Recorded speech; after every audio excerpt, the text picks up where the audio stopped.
Hey guys, and welcome back to Star Control 2, and today we are going after the Chenjesu, or at least trying to find out what's happened to them. This is going to be another short episode, because the next episode is going to be a truth-style episode, which is going to be a bit long, and I didn't want to split it. As you can see, I'm now in orbit of the Chenjesu homeworld, and we've found pretty much nothing.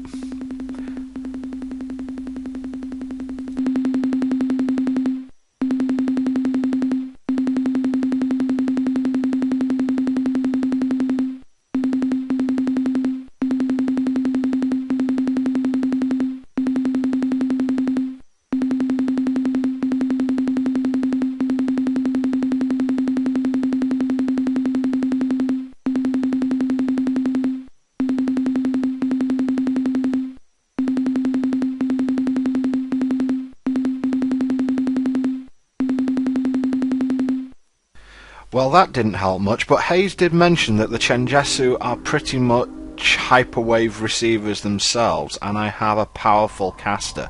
I love the way the slave shield looks in Ur-Quan Masters. But I'm going to use my powerful caster to try and break through the slave shield. Let's see what happens. We are the Chenjesu. We are the Mmrnmhrm. We do not understand how you have penetrated the slave shield or why, but in doing so you have interrupted the process. Explain this intrusion. We cannot be of any assistance now. We are in the middle of the process. I will explain. After we, Chenjesu and Mmrnmhrm, were defeated by the Ur-Quan, we chose to be encased in a single slave shield on this world. As soon as the Ur-Quan departed, we began the process. We initiated a synthesis of our two species, our two cultures, one crystalline, the other purely mechanical. This process, fueled only by the radiant energy of our sun, will eventually produce a new hybrid race, and when the process is complete, we will crack the Ur-Quan slave shield and emerge from our chrysalis like a winged insect unleashed from its cocoon. Then we will be ready and capable to deal with the Ur-Quan, their battle thralls, and their dreaded Samatra. I remember the Korra talking about the Samatra. What the hell is it? Though your ship's design is unfamiliar to us, we now understand that you are of human origin, and so we will share with you our reasons for accepting the status of Ur-Quan slave. In 2135, our great alliance burned within the crucible of sentience. Though our fleets of armed starships held back the hierarchy's grotesque armada for many years, in the end, the Ur-Quan unleashed a power upon us that was so overwhelming, we knew we would be annihilated if we did not submit. This unstoppable power, this ultimate weapon, was a huge starship, an unstoppable battle platform built by the precursors in the ancient past. Your vessel shares some similarities in design to the Ur-Quan's battle platform, which they call Samatra, meaning great trophy. The Samatra was many times larger than your ship and bore weapons and defensive systems that made it invulnerable to all of our technologies. It remains a mystery to us why the Ur-Quan fought us for so long without using the Samatra.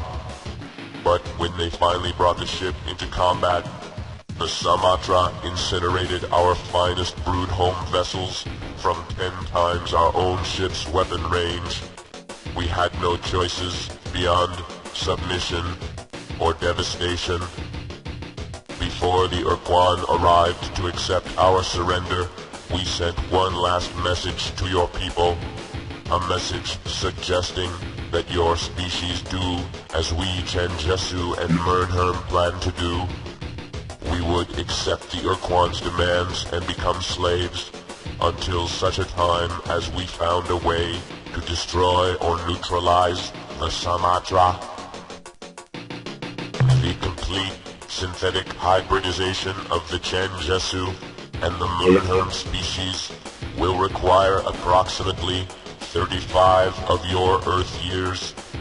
This extended duration is necessary because our synthesis mechanisms are dependent exclusively on the light of our sun for energy. What you describe is theoretically possible, but it would pose a great danger to us.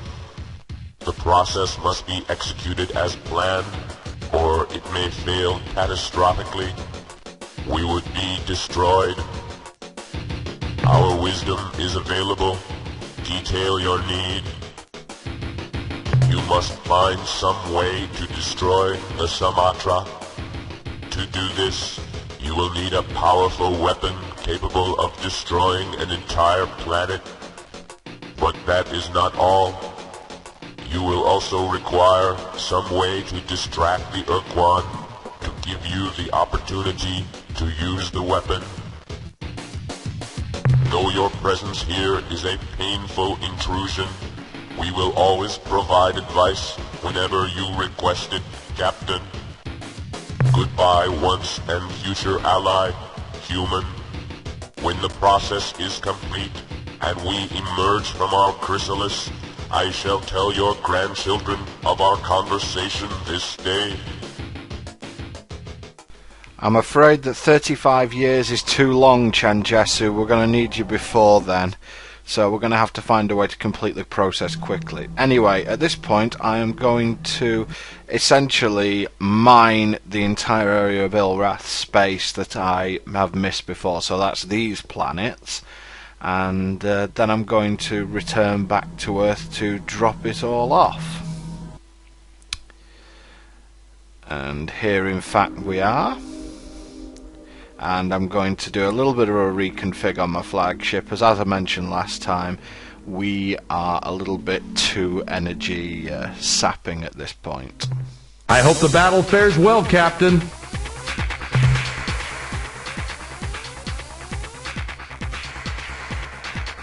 More fuel for the fire, eh, Captain? That last load should keep it blazing.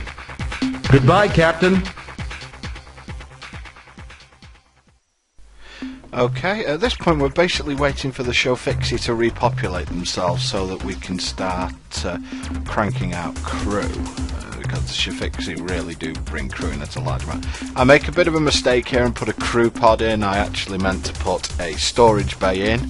And I'm going to put a point defense laser in because it has several advantages.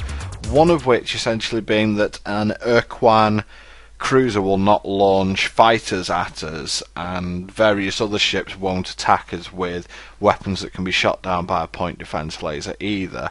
And they can be useful at some points, and they're just not as energy draining as hellbore cannons, and it's not as if my side cannons ever really hit anything anyway. So after I fix the problem with the extra crew pod as opposed to storage material, I'm going to go looking for the Mmrnmhrm, and I'm going to get all their historic events and wrap up the essential storyline of the game. So see you next time.